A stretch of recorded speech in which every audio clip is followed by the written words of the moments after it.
स्वागत करतो। आज या व्हिडिओमध्ये आपण बघणार आहोत वर्षावास म्हणजे काय, वर्षावास नेमकं काय आहे, वर्षावास हा कोणाचा असतो, वर्षावासाची सुरुवात कधीपासून झाली आहे, वर्षावासाचा इतिहास काय आहे, वर्षावासाची कालावधी काय असते, त्याचबरोबर या वर्षावासामध्ये आपण गृहस्थांनी काय केलं पाहिजे, त्याचबरोबर आपण बघणार आहोत पवारणा म्हणजे काय आणि शेवटी आपण बघूया कठीण चिवरदान। या सगळ्या संकल्पना आपण या व्हिडिओमध्ये बघणार आहोत।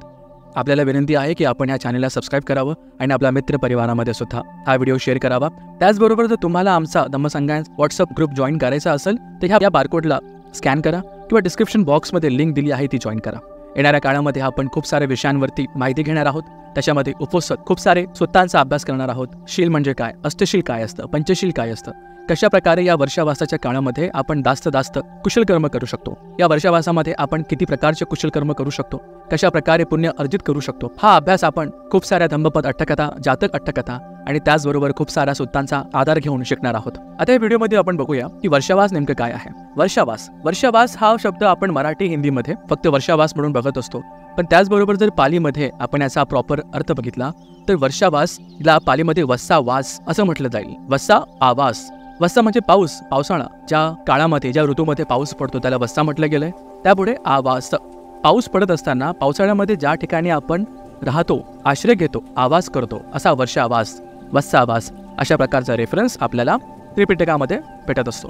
त्याचबरोबर सगळ्यात महत्त्वाचं इथे भगवान बुद्ध म्हणतात अनुजानामि भिक्खवे वस्साने वस्सं उपगंतुंती, की भिक्षुनो भिक्खवे अनुजानामि, मी तुम्हाला परमिशन देतो, मी तुम्हाला आज्ञा देतो की तुम्ही आता वस्साने वस्सं उपगंतुंती, आता जो वर्षाचा काळ येत आहे, पावसाळा येत आहे, हा जो पावसाचा ऋतू येत आहे, या ठिकाणी तुम्ही आवास करा, एका ठिकाणी आवास करा, याला वस्सावास असं म्हटलं गेलेलं आहे। दुसरं आपण बघूया की वर्षावासाची सुरुवात नेमकं कधीपासून झाली आहे। सगळ्यात महत्त्वाची गोष्ट की वर्षावास करावा असं बुद्धांनी कधीच पहिल्याच वर्षावासामध्ये अजिबात सांगितलं नाही आहे। तर त्याच्या मागचं एक कारण आहे की एक घटना होते आणि त्या घटनेनंतर पावसाळ्याच्या काळामध्ये तुम्ही एकाच ठिकाणी थांबा, एकाच ठिकाणी तुम्ही आवास करा, त्याला वर्षावास म्हटलं गेलंय। हे एका प्रसंगानंतर सुरू होतं, तर तो प्रसंग नेमकं कोणता आपण या ठिकाणी बघूया।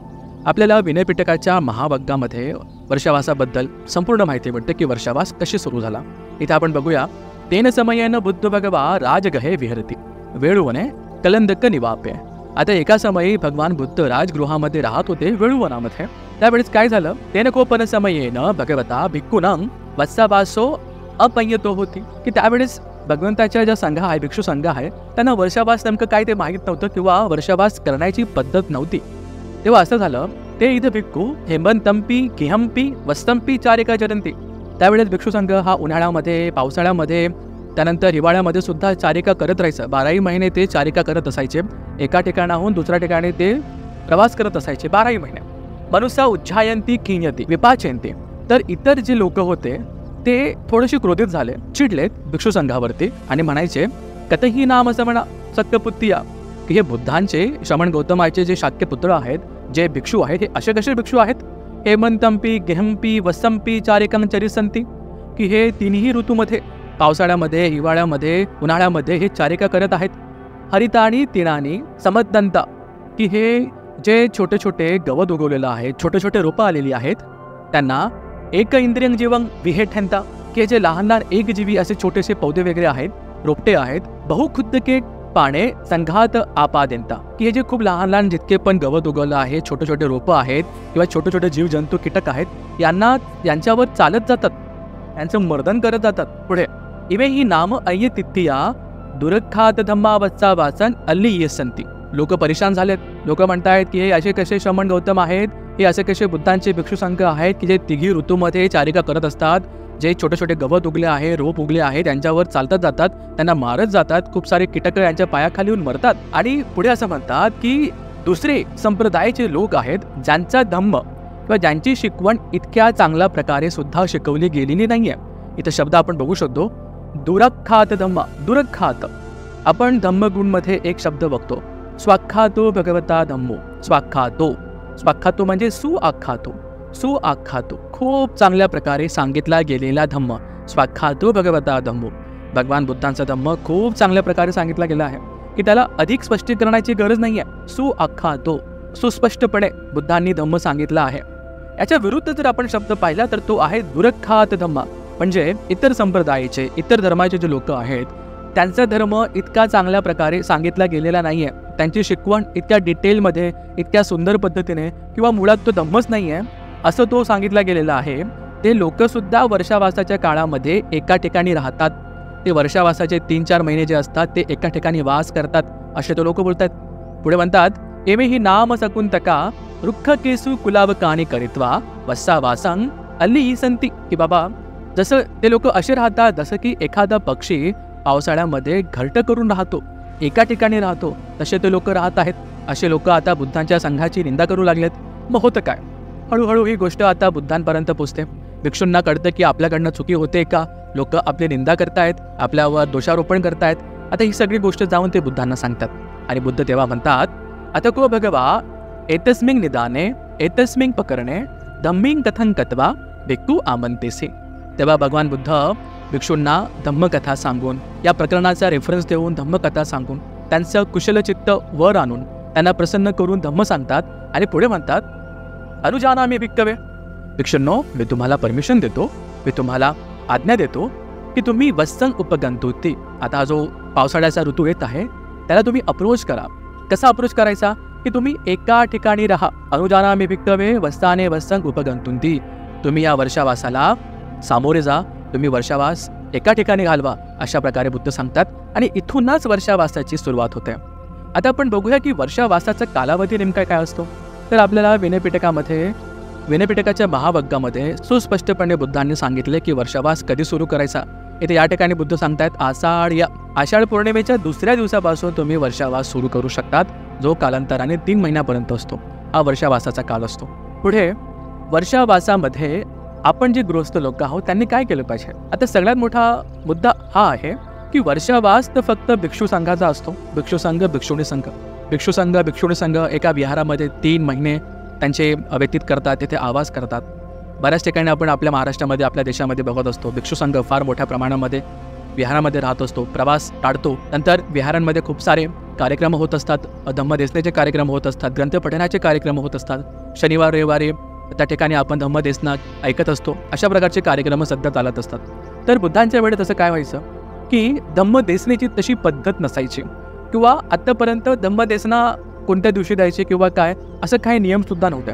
पण तेव्हा काय झालं, त्याचा आपण एक प्रसंग बघूया. विनयपिटकाच्या महावग्गामध्ये आपल्याला उपोसत खंदको या चॅप्टरमध्ये आपल्याला ही स्टोरी मिळते.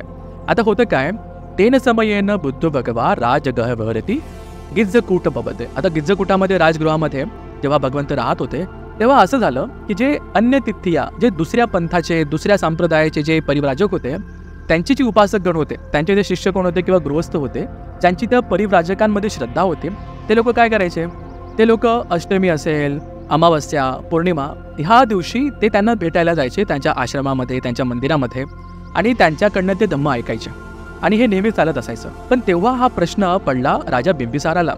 राजा बिंबिसाराला असा विचार आला की हे दुसऱ्या तिथीवाले, हे दुसऱ्या संप्रदायाचे लोक असे करतायत, तर का नाही बरं बुद्धांच्या संघाने पण असं केलं पाहिजे.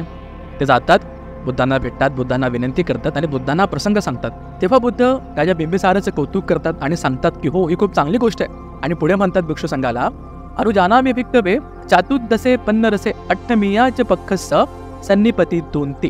की भिक्षुंनो, तुम्हाला अष्टमी, अमावस्या, पौर्णिमेला या दिवशी तुम्ही विहारामध्ये एकत्र व्हा आणि इतर उपासक संघ सुद्धा तुमच्याकडे येतील तुम्हाला भेटायला, तुम्हाला दर्शनासाठी.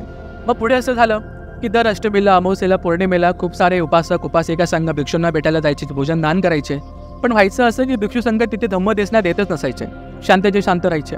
मग पुढे बुद्ध सांगू लागले की भिक्षुंनो, अनुजानामी भिक्खवे चातुर्दशे पन्नरसे अठ्ठमियाच पक्खस सन्निपतित्वा धम्मं भासितुंती.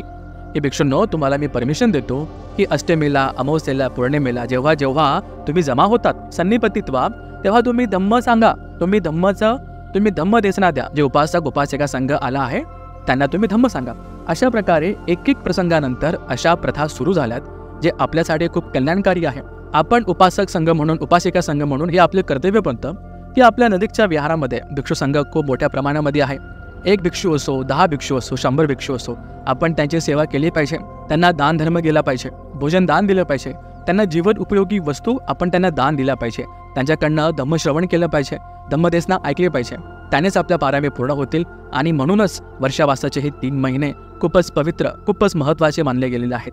कारण की इतक्या मोठ्या प्रमाणामध्ये आपल्याला भिक्षू संघ बघायला मिळतो. भिक्षू संघाकडून शील धारण करता येतं, भिक्षू संघाकडून आपल्याला धम्मदेसना ऐकता येते. हा खूपच महत्त्वाचा काळ आहे आपल्या सगळ्यांसाठी. पुढे आपण बघूया पवारणा.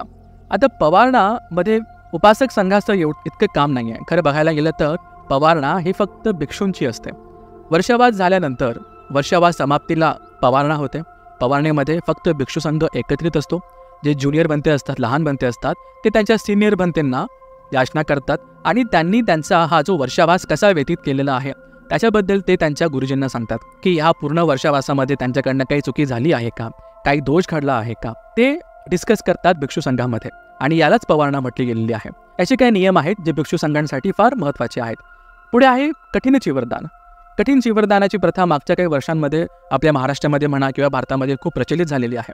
आणि खूप कालांतरांपासून बुद्धांपासून सुद्धा कठीण चिवरदान देण्यात येत आहे, खूप मोठ्या प्रमाणामध्ये सुद्धा. कठीण चिवरदान वर्षावास संपल्यानंतर कार्तिक पौर्णिमेच्या आधी खूप ठिकाणी आपल्याला कठीण चिवरदानाचे कार्यक्रम बघायला मिळतात. हे का महत्त्वाचं आहे?